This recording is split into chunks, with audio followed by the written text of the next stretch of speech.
আমরা সেদিন দেখেছি গণমানুষ যেভাবে ছুটেছিল ঢাকার দিকে, গণভবনের দিকে, কোনো ক্ষমতা ছিল না, কোনো শক্তি ছিল না জনতার স্রোতকে কোথাও আটকে দেওয়ার মতো। কথা বলেন ঠিক কিনা? আমরা সেদিন মাঠে দেখেছি মানুষের স্রোত কত শক্তিশালী হতে পারে, বিক্ষুব্ধ জনতার স্রোত কত শক্তিশালী হতে পারে। সেদিন আমরা দেখেছি, দেশবাসী দেখেছে, গোটা দুনিয়াবাসী দেখেছে। কথা বলেন ঠিক কিনা? গণমানুষের প্রিয় সংগঠন ইসলামী আন্দোলন বাংলাদেশ ঢাকা মহানগর উত্তর ও দক্ষিণ আয়োজিত ফ্যাসিস্টের বিদায়ের 1 বছর পূর্তি উপলক্ষে আয়োজিত আজকের এই মিছিল পূর্ব সমাবেশের সংগ্রামী সভাপতি, ইসলামী আন্দোলন বাংলাদেশ ঢাকা মহানগর দক্ষিণের সংগ্রামী সভাপতি জননেতা মাওলানা মোহাম্মদ ইমতিয়াজ আলম, আজকের প্রধান অতিথি আমাদের প্রাণপ্রিয় রাহবার, এদেশের গণমানুষের রাহবার, বঙ্গ অভিভাবক, জুলাই আন্দোলনের অন্যতম নেতা, ইসলামী আন্দোলন বাংলাদেশের মোহতারাম আমির মুফতি সৈয়দ মোহাম্মদ রেজাউল করিম পীর সাহেব হুজুর চরমনাই, মঞ্চে উপস্থিত রয়েছেন ইসলামী আন্দোলন বাংলাদেশের জাতীয় নেতৃবৃন্দ, নগর নেতৃবৃন্দ, সমবেত জুলাই আন্দোলনে প্রত্যক্ষভাবে জুলাই আন্দোলনে যারা শরীক হয়েছিলেন আমার নগরবাসী ভাই ও বন্ধুগণ, প্রিয় ভাইয়ের আমার, আমরা সকলেই জানি আমরা 1 বছর অতিক্রম করছি। গত বছর ঠিক এই 5 তারিখে ইতিমধ্যেই খবর হয়েছে বাংলার ডাইনি নাকি উড়াল দিবে। কথা বলেন ঠিক না? ইতিমধ্যে এই সময় খবর হয়েছিল 16 বছরের ডাইনি উড়াল দেওয়ার জন্য প্রস্তুতি নিচ্ছে। প্রিয় ভাইয়ের আমার, আমরাও প্রস্তুতি নিচ্ছিলাম গণভবনে গিয়ে ডাইনিকে আমরা ধরে ফেলবো। প্রিয় ভাইয়ের আমার, ডাইনির হয়তো কপাল ভালো, উড়াল দিয়েছিল। আমরা বলতে পারি সেদিন যদি গণভবনে ডাইনিকে পাওয়া যেত, ডাইনির শরীরের একটা পশমও খুঁজে পাওয়া যেত না। তার অস্তিত্ব দুনিয়ার মধ্যে থাকতো কিনা সন্দেহ। আমরা সেদিন দেখেছি গণমানুষ যেভাবে ছুটেছিল ঢাকার দিকে, গণভবনের দিকে, কোনো ক্ষমতা ছিল না, কোনো শক্তি ছিল না জনতার স্রোতকে কোথাও আটকে দেওয়ার মতো। কথা বলেন ঠিক কিনা? আমরা সেদিন মাঠে দেখেছি মানুষের স্রোত কত শক্তিশালী হতে পারে, বিক্ষুব্ধ জনতার স্রোত কত শক্তিশালী হতে পারে। সেদিন আমরা দেখেছি, দেশবাসী দেখেছে, গোটা দুনিয়াবাসী দেখেছে। কথা বলেন ঠিক কিনা? ভাইয়ের আমার, 1 বছর অতিক্রম হয়েছে। আমাদের ভাইয়েরা যে জন্য রক্ত দিয়েছিল আমরা তো এখনো সে জায়গায় যেতে পারি নাই। আল্লাহ বলেছেন ততক্ষণ পর্যন্ত সংগ্রাম করো যতক্ষণ পর্যন্ত ফিতনা, জঞ্জাল, ফ্যাসিবাদ, চাঁদাবাজ, খুনেরা, লুটেরা ধ্বংস না হয়, উৎখাত না হয়, ততক্ষণ পর্যন্ত সংগ্রাম চালিয়ে যাওয়ার আদেশ করেছেন আপনার আমার রব স্বয়ং আল্লাহ তাআলা। ভাইয়ের আমার, আমরা সংগ্রাম করতে রাজি আছি? কারা কারা রাজি আছি? নারায়ে তাকবীর।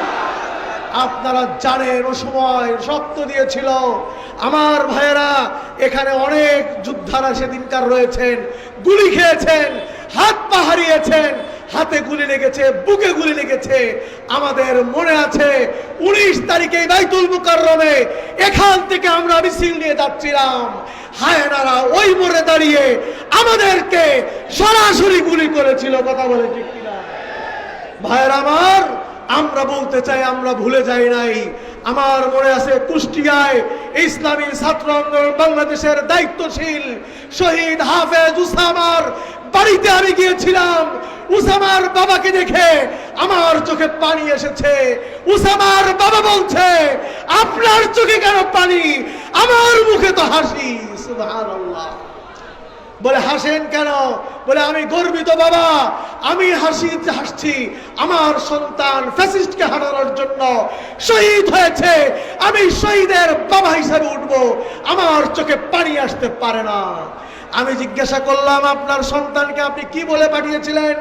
উসামার বাবা বলেছে, শুনে রাখেন আমার ভাই, আমি বলেছিলাম আমার সন্তান উসামাকে, আমার বয়স হয়েছে, আমি হয়তো ঠেলে মিছিলের সামনে যেতে পারবো না, আমি দূরের থেকে দেখতে চাই। আমার সন্তানকে ছাত্র আন্দোলনে দিয়েছি, পীর সাহেব চরমোনাইয়ের হাতে তুলে দিয়েছি, মিছিলের পেছনে থাকার জন্য নয়, বুলেটের পেছনে থাকার জন্য নয়। উসামার বাবা বলল, আমি তা আমার সন্তানকে দিয়েছিলাম, ওসিয়াত করেছিলাম, আমি দেখব তুমি মিছিলের সামনে না পেছনে। আমার বুক জড়িয়ে ধরে শহীদ হাফেজ উসামার বাবা আমাকে জড়িয়ে ধরে বললেন, আমার সন্তান আমার কথা রেখেছে। কুষ্টিয়াতে চূড়ান্ত 5 আগস্ট যখন গুলি হচ্ছিল, আমি দেখেছি পরবর্তীতে এবং শুনেছি আমার সন্তান ফ্যাসিস্টকে হটানোর জন্য মিছিলের সামনে গিয়ে দুহাত উঁচু করে দিয়েছিল। নারায়ে তাকবীর, নারায়ে তাকবীর, আমিরের আগমন, শুভেচ্ছা স্বাগতম, সমাবেশের পক্ষ থেকে লাল গোলাপ শুভেচ্ছা। নারায়ে তাকবীর। সমবেত ভাই বন্ধুগণ, আমাদের মোহতারাম আমির এসেছেন, আমরা সকলেই স্বাগত জানাই। প্রিয় ভাইয়েরা আমার, আমি কথা শেষ করে দিচ্ছি। আমাদের আমির এসেছেন, নেতৃবৃন্দ এসেছেন, বক্তব্য রাখবেন। যেই কথা বলছিলাম, পীর সাহেব চরমোনাইয়ের কর্মী মুখ পেতে দিয়েছিলেন সেদিন, আমরাও বলে দিতে চাই, বাংলার জমিন থেকে সমস্ত ফ্যাসিস্ট, সমস্ত অন্যায় অবিচার না দূর হওয়া পর্যন্ত আমরা কারা কারা ময়দানে থাকবো ইনশাআল্লাহ। হাত উঁচু করে আমরা পীর সাহেব চরমোনাইকে দেখাই। ভাইয়ের আমার, কাজে আসুন আমরা ঐক্যবদ্ধভাবে একটি সুন্দর কল্যাণ রাষ্ট্র প্রতিষ্ঠার জন্য আমাদের আমির এমন এক রাষ্ট্র গঠন করতে চায়, যেই রাষ্ট্রে নারীর অধিকার থাকবে, যেই রাষ্ট্রে অসহায়ের অধিকার থাকবে, যেই রাষ্ট্রে গরিবের অধিকার থাকবে, যেই রাষ্ট্রে সর্বশ্রেণীর মানুষের অধিকার প্রতিষ্ঠিত হবে, সকলের মুখে হাসি থাকবে, এমন রাষ্ট্র প্রতিষ্ঠার জন্য আমাদের আমির নিরলসভাবে কাজ করে যাচ্ছেন।